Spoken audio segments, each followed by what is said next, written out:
Wow, I just witnessed firsthand a man walk right on out of Target, hands full of merchandise.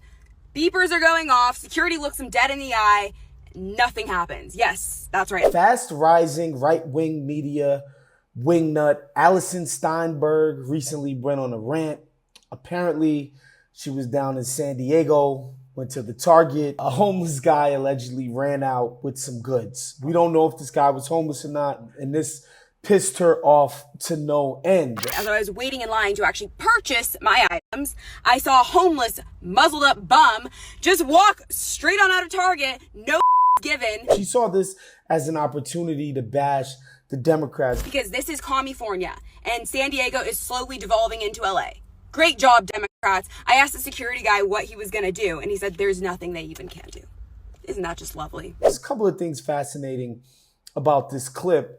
It's it's the framing of homelessness as a personal moral ill, a personal moral failing, rather than a systemic failure. It's framing it as individuals and their choices leading them to be homeless, therefore drug addicts, thieves, criminals, you name it. I think that's an interesting framing. Because most of the people that we're seeing right now who are on the street, who are taking bats to people, how many times have you heard they're homeless? They're homeless. They got a mental health illness. They've got a mental health problem. We have to fix the mental health problem. And it's obviously a pretty convenient one, right?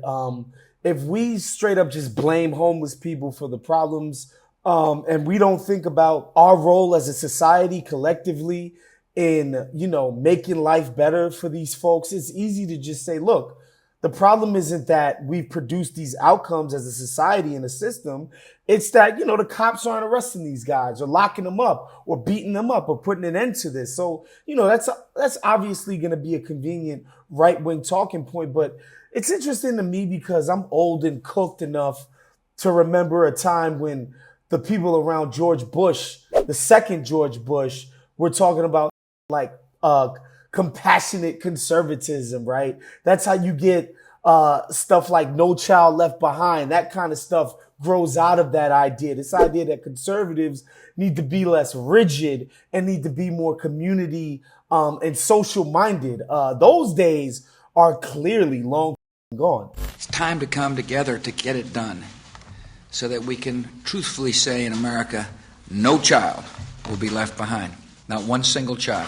And so since the right wing is long since, dispatched of the notion that they should be human, to people who are less fortunate, you're just going to get people like this woman who are frothing at the mouth and, just want to see blood at every single turn. It's funny, the LA dig at the end where she's like, oh, they're trying to turn San Diego into LA. And San Diego is slowly devolving into LA. Great job, Democrats. Having lived here, the homelessness problem is pretty out of whack. That's not even the craziest dig, it's a fact. But, and another thing, and it's not to agree with this woman, it's just the idea that in a state like California where the Democrats run everything unimpeded, the Democrats are at the levers of power at every single level of government in every major city, every major county, and yet we get some of the worst outcomes for people all around America. There's just something to that, and I don't think that can be said enough.